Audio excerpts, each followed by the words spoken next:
Take a quick, shallow breath right now in through the chest. Now do it again and again. How do you feel? A little anxious? A little lightheaded? Heart pounding just a bit? Now take one long, slow breath all the way in. Feel your belly expand and all the way out. Slowly, you just flipped a switch in your brain. You did it manually, you did it on command, and you do it 20,000 times a day, mostly wrong.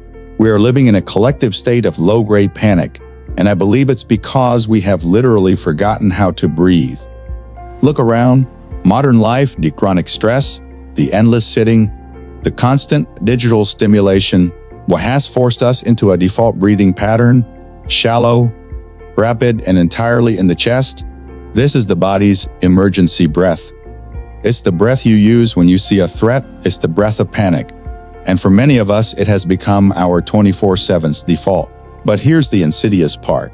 It's a two-way street. When you're stressed, your breathing becomes shallow. We all know that.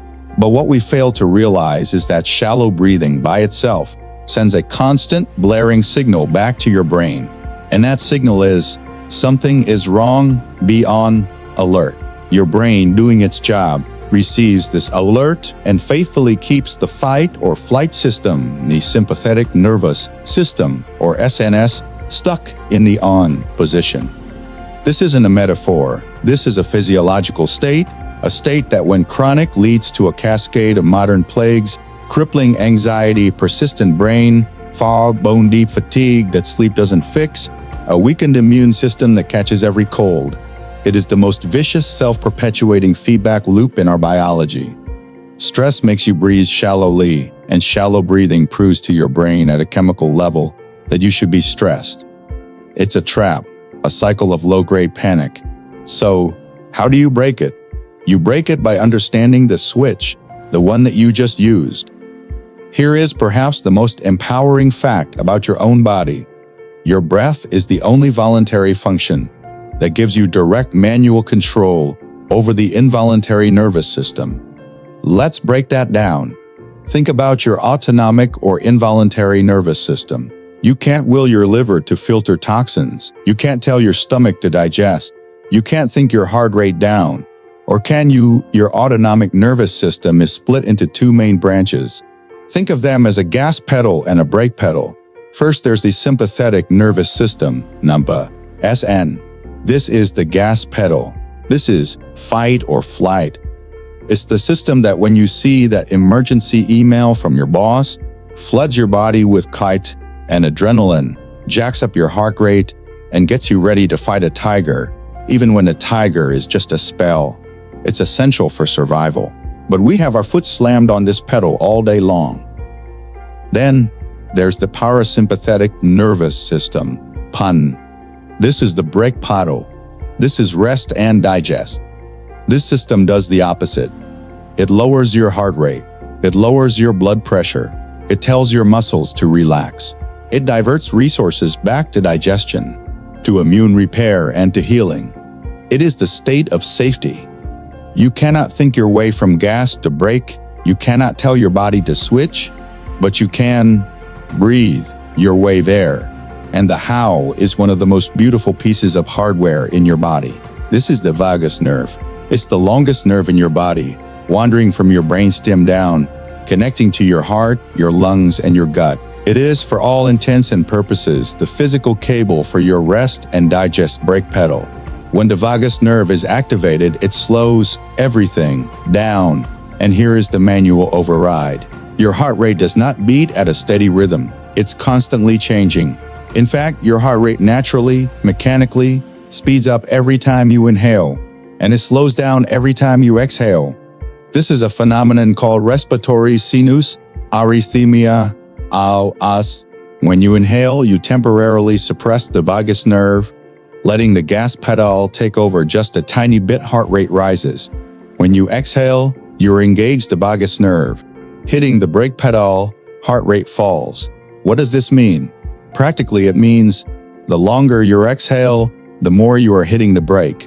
This is not woo-woo. This is not a placebo. This is a physical hack. When you consciously extend your exhale, you are manually increasing your vagal tone. Your vagus nerve, in response, releases a substance called acetylcholine, which is basically a natural tranquilizer. It's your body's own vagus stuff, or vagus substance. It's the brake fluid.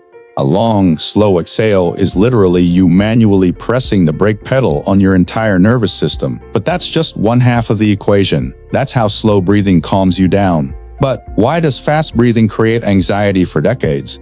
Science knew they were linked, but not how. Then in 2017, scientists at Stanford found the smoking gun. They found the literal bridge in the brainstem. It turns out there is a tiny cluster of neurons in your brainstem's breathing center that acts as a spy. Its only job is to monitor your breathing rhythm, and this spy reports directly to a structure called the locus coeruleus. What is the locus coeruleus? It's your brain's panic button. It's the central hub for alertness, arousal, and anxiety. When it's overactive, you feel panicked and scattered. When it's calm, you feel focused and tranquil. So here's the circuit. When your breathing is fast, shallow, and erratic because of stress or just bad habit, the SPI neuron detect this. They run to the locus coeruleus and yell, "Panic, the breathing is fast, something is wrong." And your locus coeruleus dutifully floods your entire brain with noradrenaline, the chemical of anxiety. Your breathing created the anxiety. How do we know the scientists at Stanford did something remarkable? They found a way to remove just these SPI neurons in mice. The result? The mice became Zen masters. They still breathe normally, but when put in stressful new environments where they should have been anxious and sniffing around, they were calm. They were so chill, in the scientists' own words, that they just sat there grooming themselves. Their panic button was disconnected from their breath. The takeaway from this is world-changing. Slow, rhythmic, calm breathing literally tells this spy circuit to stand down. It keeps your brain's panic button off. It's the ultimate all-clear signal. What modern science in a multi-million-dollar lab in Stanford discovered in 2017, ancient yogis sitting in caves knew thousands of years ago. They didn't have brainstem scanners or genetic mouse models, but they had the most sophisticated laboratory on Earth, their own internal awareness. And what they discovered, they called prana. Prana is the Sanskrit word for life force. It's the vital energy that animates everything, the electricity in the air, the aliveness in your cells. And they discovered that the vehicle for prana was the breath. They developed an entire technology, a whole science, to harness this energy. They called it Pranayama. Prana, life force. Ayama, to expand or to control. Pranayama, the technology of expanding and controlling your vital energy, using your breath. They understood innately the metaphor that the great master Swami Rama shared. Your mind is like a kite flailing wildly in the wind of your thoughts. The breath is the string. You cannot grab the kite. You cannot simply will your mind to be still. It's impossible, but you can gently pull the string. And by controlling the string, you bring the kite back under your command. This is the genius of the yogic path. They knew with absolute certainty what science now confirms. Control your breath and you control your prana.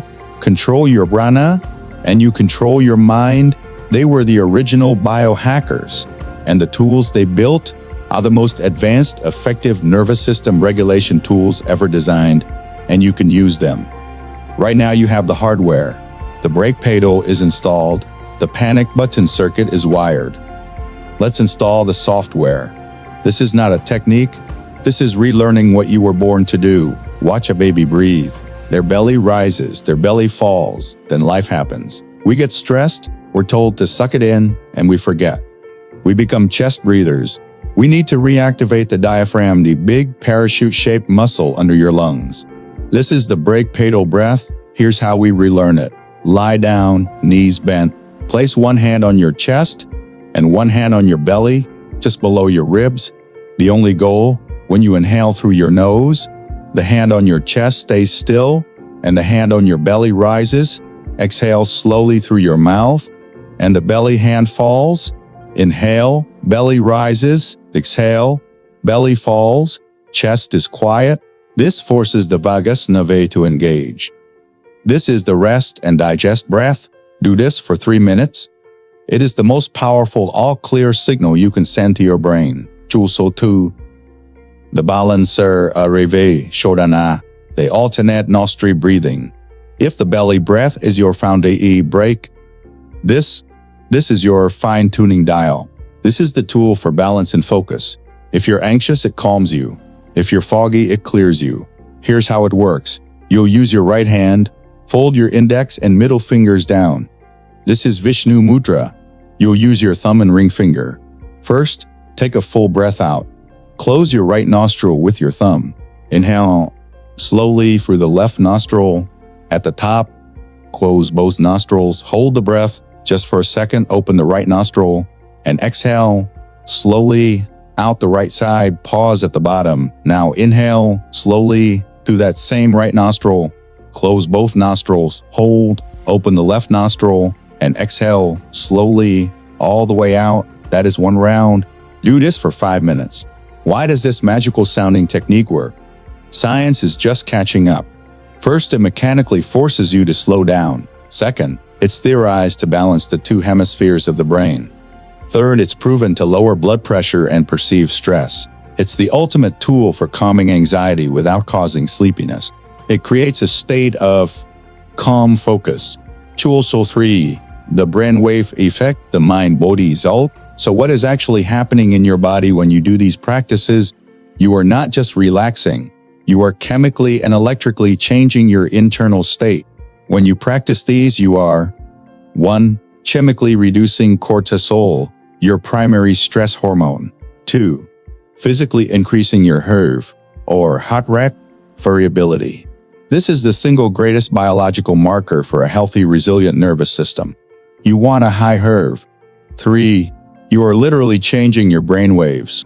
Studies show slow breathing increases alpha waves, the waves of calm, awake focus, and decreases theta waves, which are linked to stress and scattered thoughts. And over time, as Harvard studies on meditation, which is at its core a breath-based practice, have famously shown, you are physically shrinking your brain's fear center, the amygdala, while thickening your prefrontal cortex, the part of your brain responsible for focus and emotional regulation. You are, in the most literal sense, rewiring your brain for peace. Your breath is not just an automatic background function. It's not just air. It is a superpower. It is the manual control lever for your mind. You have on average 20,000 opportunities every single day to choose. Will you unconsciously send a signal of panic? Or will you consciously send a signal of safety? Next time you feel that wave of stress, of anxiety, of fog, before you reach for the coffee or the pill or the distraction, remember, you don't need a retreat. You don't need a complicated solution. You just need to remember how to breathe. You are the one in control. You hold the switch. So here's my challenge. What's the one time of day you feel the most stressed? Is it right before a big meeting? Is it when you're stuck in traffic? Is it right before bed? Find that moment and just try 5 rounds of Ide Shodhana, 5 rounds of that alternate nostril breathing, and then come back here and let me know what happens in the comments. Breathe well.